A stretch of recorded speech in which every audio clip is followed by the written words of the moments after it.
Bé, continuem amb jugadors. Presenta't. Hola, soc Marc i soc el capità del KDTA. Molt bé, i a més, tu no ets català. No, soc canari. Molt bé. Com arribes al món del vòlei? Vaig arribar quan havia de buscar un esport per fer, perquè m'avorria a les tardes, i vaig decidir provar el vòlei i em va agradar.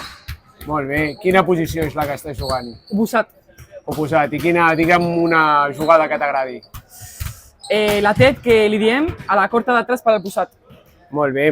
I què li diries a la gent perquè s'apuntés al vòlei? Quines són els avantatges que tu trobaries? Jo crec que és l'adrenalina a les jugades, la constància del joc, la velocitat també de la jugada també, és com que tens un subidon d'adrenalina.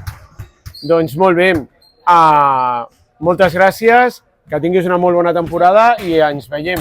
Gràcies, Guillem. Vinga, adéu.